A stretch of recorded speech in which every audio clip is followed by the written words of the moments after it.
नमस्कार। देश काल में आपका स्वागत है। मैं हूं मुकेश कुमार। दोस्तों, हमारे जजों के साथ एक बड़ी समस्या है। समस्या ये है कि जब वो जज की कुर्सी पर बैठते हैं और कुर्सी पर बैठने के समय उन्हें जिस तरह के फैसले देने चाहिए वो नहीं देते हैं, और इधर उधर सभा सेमिनारों में, उत्सवों में नसीहतें देते रहते हैं, उपदेश देते रहते हैं, कानून बखारते रहते हैं, मानवाधिकारों की बात करते रहते हैं, और रिटायर होने के बाद भी या तो सरकार से कुछ पोस्ट रिटायरमेंट बेनिफिट की आस में लगे रहते हैं, या फिर ठोस काम करने के बजाय जो विक्टिम हैं न्यायालयों के, न्यायिक व्यवस्था के, उनके लिए किसी तरह से फाइट करने के बजाय वो वही भाषणबाजी, उपदेशबाजी, इसमें उलझे रहते हैं। कोई ऐसा काम नहीं करते हैं जिससे इस देश के नागरिकों को उनके लंबे अनुभवों का कोई फ़ायदा हो। वो अपनी एक 5 सितारा ज़िंदगी को एंजॉय करना चाहते हैं रिटायरमेंट के बाद भी। कुछ एक जज हुए हैं, हम जानते हैं, कुछ एक नाम गिना भी सकते हैं जिन्होंने रिटायरमेंट के बाद भी मानवाधिकारों के लिए लड़ाइयाँ लड़ी, आम लोगों के लिए काम किया। लेकिन ज़्यादातर जजेस वही करते हैं जो मैंने अभी आपसे कहा है। अब जस्टिस चंद्रचूड़ को लीजिए, वो भी सभा सेमिनारों में बड़ी बड़ी बातें करते थे, लेकिन जब सीजीआई बने और उस कुर्सी पर बैठे तो उनका व्यवहार क्या रहा, उन्होंने किस तरह से फंक्शन किया, हम सब जानते हैं। अब वो एक लिट फेस्ट में गए थे। वहाँ उन्होंने कहा बेल के बारे में, जमानत के बारे में। जब उनसे पूछा गया तो उमर खालिद की ज़मानत के मामले में उनका रवैया बिल्कुल उल्टा था। उल्टा इस सेंस में था कि वो चाहते तो सीजीआई के पद पर रहते हुए उमर खालिद की जमानत की अर्जी मंजूर करवा सकते थे, उन्हें उसे जमानत दे सकते थे। उन्हें और दूसरे भी इस तरह के जो विक्टिम थे, जो कि 5-5, 4-4 सालों से जेल में थे, और उनका हक बनता था बेल का। और वो खुद चंद्रचूड़ ही कहते थे कि जमानत अधिकार है, कोई अपवाद नहीं है, एक नियम है जमानत देना, अपवाद नहीं होना चाहिए, अपवाद तो जेल होनी चाहिए। इसके बावजूद उन्होंने कोई ऐसा काम नहीं किया जिससे इन लोगों को जमानत मिलती। बल्कि जब ये केस उनके पास आया तो मास्टर ऑफ द रोस्टर होने के नाते उन्होंने ये मामला एक ऐसी जज को भेज दिया, जस्टिस बेला त्रिवेदी को, जो कि प्रधानमंत्री मोदी की, जब वो मुख्यमंत्री थे तो वहाँ उनकी लॉ ऑफिसर होती थी, और यहाँ सुप्रीम कोर्ट में उनकी ख्याति कहिए, कुख्याति कहिए, ऐसे जज के रूप में थी जो कभी सरकार के खिलाफ फैसले नहीं देती, सरकार के पक्ष में देती रही। और आम तौर पर सारे जजेस मानते थे कि अगर उनकी अदालत में केस गया है तो उसका नतीजा क्या होगा, उसका फैसला क्या होगा। इसीलिए कई बार जजेस, वकील जब उनके अदालत में केस जाते थे तो अर्जी ही विड्रॉ कर लेते थे कि कोई फ़ायदा नहीं है यहाँ पर माथा खपाने से, क्योंकि फैसला तो वही आएगा जो सरकार को सूट करेगा। तो सीजीआई चंद्रचूड़ ने उस समय ईमानदारी से काम नहीं लिया, उन्होंने न्याय नहीं किया। और न्याय तो उन्होंने बहुत सारे मामलों में नहीं किया, सब जानते हैं, चाहे इलेक्टोरल बॉन्ड का मामला हो, चाहे महाराष्ट्र का मामला हो, चाहे आर्टिकल 370 का मामला हो, ऐसे और भी कई केसेस गिनाए जा सकते हैं, और इसमें वो राम मंदिर का मामला भी शामिल है। तो एक ऐसे जज जिसका रिकॉर्ड ये रहा हो, अब वो कह रहा है, उन्होंने क्या कहा ये सुन लीजिए आप। उन्होंने कहा कि सिद्धांत कहते हैं कि आप शर्तें लगा सकते हैं, लेकिन तेज़ ट्रायल सुनिश्चित करना चाहिए। अगर तेज़ ट्रायल संभव नहीं है तो जमानत नियम होनी चाहिए, अपवाद नहीं। ये आज कह रहे हैं जब वो जज की कुर्सी से हट चुके हैं। वो बता रहे हैं कि सबसे पहले तो जो ट्रायल है वो तेज़ गति से होना चाहिए, और अगर किसी वजह से नहीं हो पा रही है तो फिर जमानत दी जानी चाहिए। जिनको आरोपी बनाया गया है उन्हें लंबे समय तक जेल में नहीं रखा जाना चाहिए। अब ये उन्होंने यहाँ सफाई ये कहते हुए सफाई दे दी कि अब मैं जज नहीं हूँ बल्कि एक नागरिक के तौर पर बोल रहा हूँ। आप नागरिक की तौर पर क्यों बोल रहे हैं? आप रिटायर्ड जज हैं, इस देश के चीफ जस्टिस ऑफ इंडिया रह चुके हैं। आप अधिकार पूर्वक क्यों नहीं कह सकते हैं कि उमर खालिद को बेल न देना एक तरह से गैर कानूनी है, असंवैधानिक है, अवैध है, ये न्यायालय का गलत फैसला है। ये आप कह सकते थे उन्हीं कसौटियों पर जिनकी बात अभी आप कर रहे हैं। लेकिन आप में इतनी हिम्मत नहीं है, या आप अभी सरकार से कुछ उम्मीद लगाए बैठे हैं कि वहाँ से कृपा बरसेगी और आपको कोई बड़ा पद मिलेगा, आप उसके इंतज़ार में होंगे। उन्होंने यहाँ पर यह भी कहा दोष सिद्ध होने से पहले जमानत के अधिकार के बारे में कहते हुए उन्होंने कहा कि हमारा कानून निर्दोष होने की धारणा पर आधारित है। हर आरोपी तब तक निर्दोष है जब तक मुकदमे में दोषी साबित न हो जाए। ये हमारे न्याय का, ज्यूरिस्प्रूडेंस का एक बेसिक रूल है कि जब तक कोई भी व्यक्ति दोषी नहीं करार दिया जाता तब तक वो निर्दोष है। और ट्रायल से पहले जमानत सज़ा के रूप में नहीं दी जा सकती है कि आप ट्रायल को लंबा खींच रहे हैं और जमानत में नहीं दे रहे हैं तो एक तरह की वो सज़ा हो सकती है, जैसे उमर खालिद और शर्जील इमाम के मामले में हो रही है।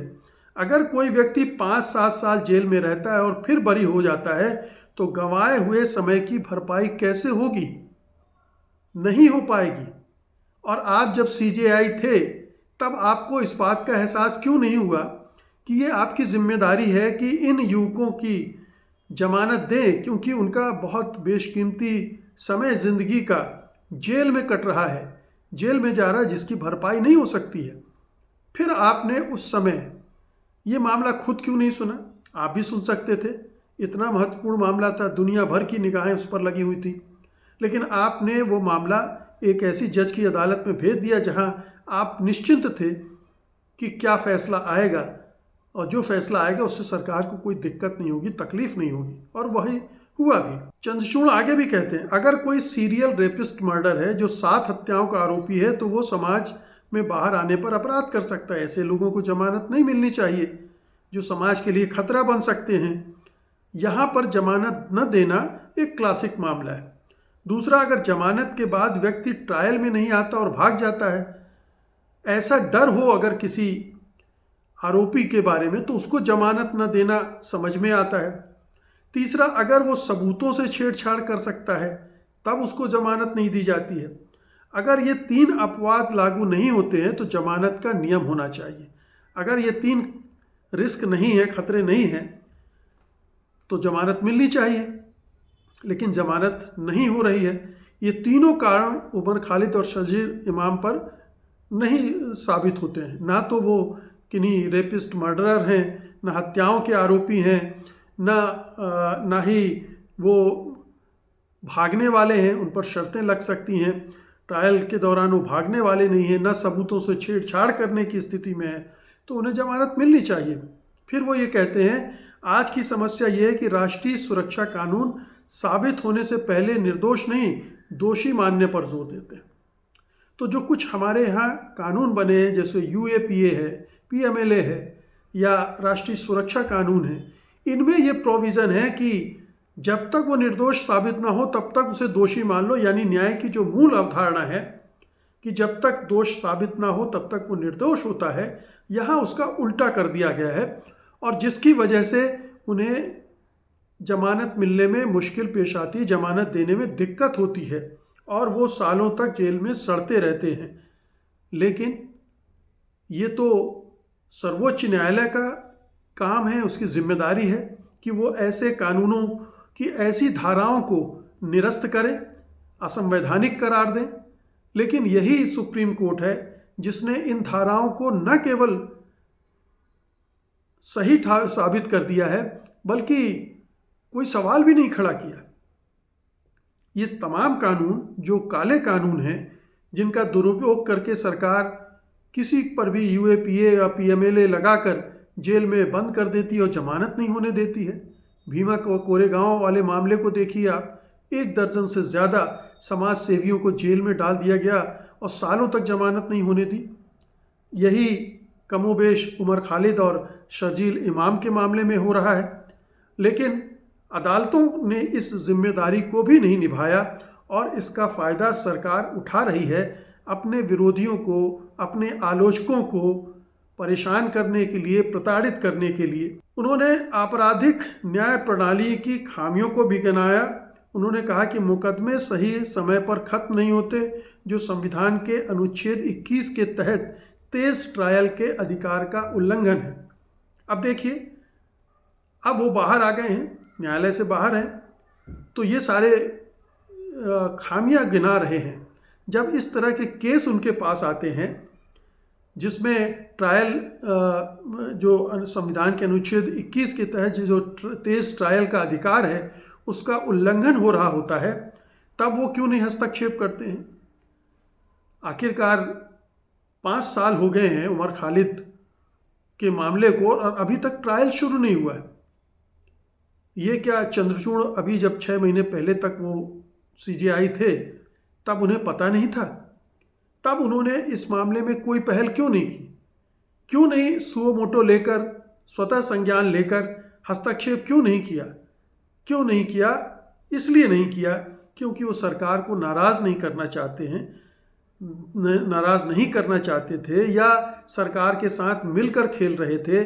और ये साफ दिखता भी है कि उनका रुझान हिंदुत्ववादी था, सरकार समर्थक था और अब वो अपने आप को स्वतंत्र निष्पक्ष जज साबित करने की कोशिश में लगे हुए हैं।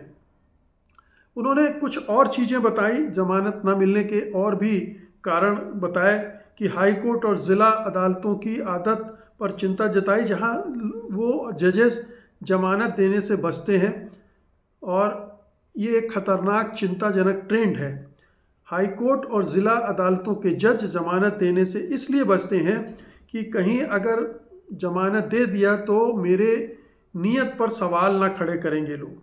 वित्तीय धोखाधड़ियों के मामले में जज की ईमानदारी पर शक होता है और वो चाहते हैं कि ये मामला उनके बजाय हाई कोर्ट चला जाए, वहाँ डिसाइड हो, फिर हाई कोर्ट उसे सुप्रीम कोर्ट में भेज देता है, वहाँ तय हो।